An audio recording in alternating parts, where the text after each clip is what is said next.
I need to come clean with you guys. I struggle with addiction. I struggled with substance abuse for a long time, and I think I need to come clean with you all. I made these videos in hopes I'd make more money to fuel my addiction. Though I feel like I need to clarify, it is sugar. I'm addicted to sugar. Not the dramatic reveal you were expecting, but legally, this is much easier for me. Going over where sugar comes from is actually pretty interesting. While it is a refined product, meaning humans absolutely got involved and made it more complicated, it comes from multiple natural sources. Nearly every plant can technically be turned into sugar, which feels like something plants should be worried about. But plants high in sucrose are the best sources. Obviously, sugarcane is the main one. Also, side note, sugarcane can be used to make biofuel. So, in theory, you can power a car and a dessert addiction with the same plant. The origins of sugarcane are a bit debated, which is historian code for we are arguing politely. Most evidence points to New Guinea. From there, it spread into Southeast Asia around 300 BC. Today, it is heavily cultivated in places like India, China, and Brazil. Basically, warm climates where plants thrive, and humans thought,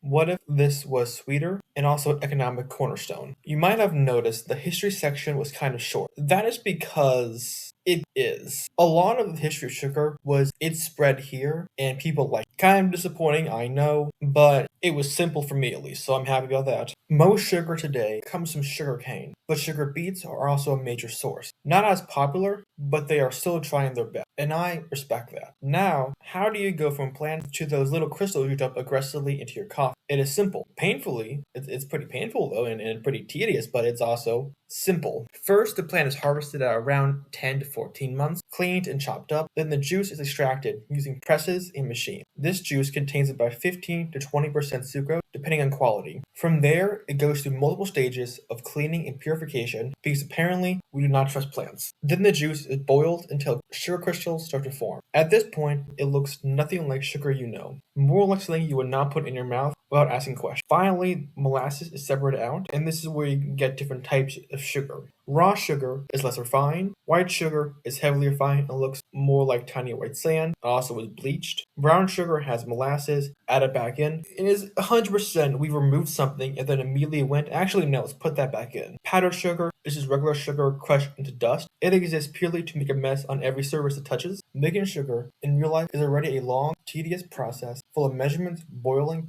and cleaning. It is industrial, precise, and honestly exhausting. But in video games, of course, this is never enough. There's absolutely a Minecraft mod where we're making sugarcane, and the sugar somehow acquires 3 machines, a ritual, and the emotional support of a cat. Modders love to make things insanely difficult because realism matters. Yes, because crushing a plant and boiling its juice in a factory clearly pales in comparison to the 47 pixelated step process that they insist is realistic. Tangent about me complaining about modders is over now. Health-wise, sugar is complicated. Your body does need it. It is a fast and reliable source of energy.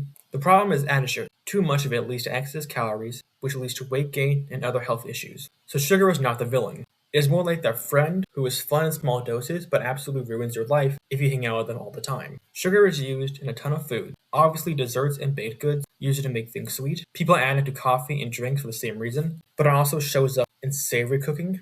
For example, my smoked chicken rub uses brown sugar. My teriyaki marinade uses both white and brown sugar as well. Sugar is also essential in alcohol production since yeast feeds on it, which means the main difference between juice and wine is time and questionable decisions. I could go on forever about where sugar is used, but you get the idea. It is everywhere, it is unavoidable, it is probably watching us right now. While researching this, the sources kept switching between imperial and metric units. This is not important, but it did force me to convert everything to freedom units, which I assume is what the founding fathers would have wanted.